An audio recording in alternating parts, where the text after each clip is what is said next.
Et bonjour à tous et bienvenue sur ma chaîne YouTube. Et aujourd'hui, on va se faire la présentation de l'iMac Mi 2009. Voilà, donc magnifique reflet dans l'écran. Voilà, vous savez qu'on se voit très très bien dans cela. Donc iMac 2009, comme d'habitude, j'ai eu des des petits problèmes avec. J'ai eu 2-3 soucis à droite à gauche comme ça. Déjà, comment je l'ai eu? Alors là est la question, la première question, on va dire.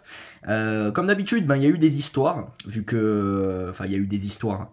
C'est pas un achat en tant que tel, voilà. En gros, c'est quelque chose qu'on m'a échangé. Je sais pas si vous vous souvenez d'une vieille vidéo qui doit dater d'il y a maintenant 1 an. Je vous présentais un hélicoptère de modélisme, voilà, que j'avais pu récupérer. Et donc je l'ai échangé contre un lot de 5 iMac. Ouais, 5 iMac, c'est ça. De 2008, de 2009. Donc 2008 comme celui que j'avais déjà fait la présentation qui est rangé sur mon étagère là-bas. De 2008, de 2009 et un 2007, un blanc classique que vous devez connaître, voilà, qui sont pas très jolis, mais voilà, c'est toujours ça de gagner. Donc voilà l'hélicoptère et plus d'autres petites choses, plus deux trois pièces de mécanique, voilà, que j'avais besoin pour mes projets. Donc voilà, c'est l'échange que j'ai pu faire. Donc pour moi, je trouve que c'est pas mal, étant donné que tous les iMac fonctionnent. Enfin, à part le 2007. Le 2007, je l'ai mis en pièces. Sinon, il y a un des 2008 aussi qui a la carte mère HS. Mais sinon, tout le reste fonctionne et j'ai déjà revendu le deuxième iMac 2009. Donc voilà, je m'en suis gardé un pour moi. Voilà. Donc aujourd'hui, on va se faire la présentation de celui-là. Alors déjà, on va le retourner. Hop. Alors oui. Ah, j'ai pas assez de place pour retourner comme ça. Hop là. Voilà, parfait. Bon oui, il est toujours un petit peu sale, il était à ma cave, le temps que je le répare, parce que je préfère réparer à la cave, j'ai plus de place. Donc ici, nous avons 4 USB, ça c'est beau, ça c'est beau même pour l'époque. La prise casque, qui est la prise de micro juste là, Firewire juste ici, Ethernet, et ça c'est quoi ça? Ça c'est... mini, merde j'ai oublié le nom, mini HDMI peut-être, c'est une petite connectique pour un écran supplémentaire, et nous avons le power ici, voilà, c'est pas plus compliqué, et bien sûr, la prise d'alim qui se cache derrière ce magnifique pied en aluminium. Rassurez-vous, c'est pas des rayures, c'est un petit peu de... Ouais, c'est de la crasse, donc il va avoir le droit à une bonne rénovation, comme j'aime dire. Alors celui-là, il avait quelques problèmes, c'est-à-dire que quand je l'allumais, il faisait des streaks de partout. Alors de suite, j'ai fait le lien 2009 et vous savez les... comment ça s'appelle, vu que c'est iMac 2009, forcément sorti en 2009.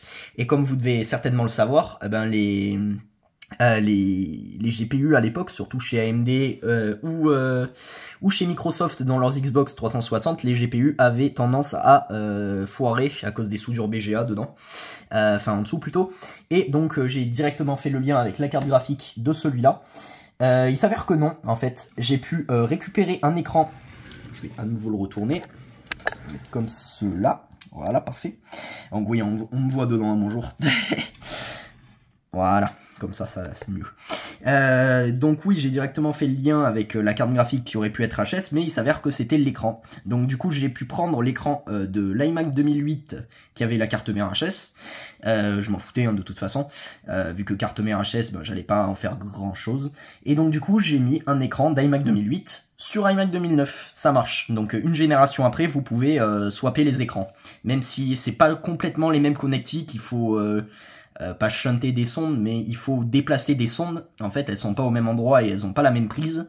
Donc du coup, si vous démontez un écran d'iMac 2009 pour le changer par un 2008, il vous faudra récupérer la sonde qu'il y a dessus. Je mettrai des photos parce que, oui, comme ça, c'est un peu compliqué à comprendre, je pense. Voilà. Donc, je vais de ce pas brancher ma souris et mon câble d'alim et on va pouvoir passer à l'allumage.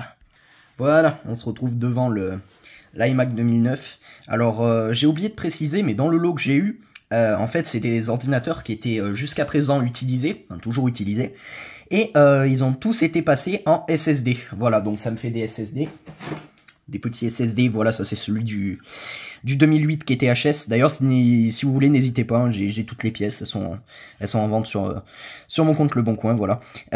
Donc ils avaient tous des petits SSD, bon, à part SSD, ça je garde, parce que je suis dans le manque de ça, j'en ai jamais, donc bon, je préfère les garder. Donc on va pouvoir passer à l'allumage, le bouton est de ce côté. Hop, donc oui, hein, il fait pas de bruit du coup. On va entendre que le... Voilà, classique. Voilà. Peut-être que comme ça on verra un petit peu mieux. Oui, il y a mes grosses traces de doigts ici. Bah écoutez, il va être nettoyé. La ventilation est peut-être un peu sale aussi. On verra si je peux nettoyer ça. Alors, je viens de me souvenir que le mec a laissé complètement tous ses dossiers là-dessus. C'est pas grave, c'est des trucs d'entreprise. Mais on va pas s'amuser à tout ouvrir. Hein, voilà. En théorie, je devrais tout formater. Donc oui, hein, il fait toujours un petit peu de bruit. C'est que vraiment ça doit être sale là-dedans. Ou alors, la deuxième possibilité qu'il peut y avoir, c'est que au moment où j'ai changé les écrans, j'ai mal replacé la sonde. Parce qu'en fait, c'est une sonde de température. Et bah, généralement, il s'emballe pas comme ça. Hein, et, il doit y avoir un petit problème à ce niveau-là. Encore une fois, c'est du provisoire. Hein. C'est du provisoire, pardon. Donc peut-être que je changerai à nouveau pour mettre un écran adapté à ce modèle-là. Mais en tant que tel, avec l'écran du 2008, ça fonctionne. Voilà. Donc voilà ma souris juste ici, ma fenêtre juste derrière, voilà le reflet. Putain, Razer est peut-être un peu sensible. Donc oui, on me demande de me connecter à iCloud. Certainement un ordinateur qui devait être très utilisé. Parce qu'on est sous El Capitan, donc il a quand même été bien mis à jour. Donc nous sommes sur un Core de Duo. Voilà, donc pareil que mon 2008, un 2.66 GHz, je lui ai mis 4 Go de RAM, voilà, je l'ai un peu upgrade, pardon, excusez-moi, accent anglais de merde, vous commencez à me connaître. Nvidia GeForce 9400, voilà, à 256 Go. Donc voilà, c'est la config de celui-là.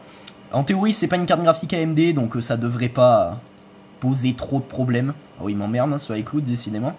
Non, non, je veux pas. Oh putain. Ah, il va m'emmerder. Hein. Voilà.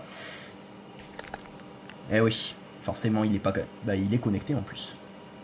Ah, c'est parce qu'il est connecté à Internet. Je me suis amusé à le connecter à Internet. Désactiver le Wi-Fi. Voilà. C'est bon, il devrait plus trop me faire chier maintenant. Voilà. On n'est plus emmerdé. Donc, un écran 24 pouces. Voilà. Écran intégré. Il n'a pas l'air de le définir comme un 2008, donc c'est que ça doit être vraiment les mêmes. Et voilà, Macintosh SSD plutôt, pas HD, 256 Go, 250 Go plutôt. Et le Super Drive, parce que bah, ils ont tous des Super Drive à ce niveau-là. Voilà, donc ben, j'espère que la vidéo vous aura plu, hein, cette petite présentation de Mac. Je sais que généralement les Macs s'appelaient.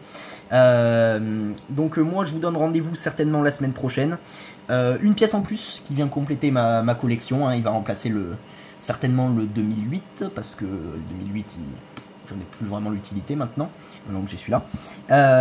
Donc voilà, moi je vous remercie d'avoir regardé cette vidéo, et sur ce coup, à plus.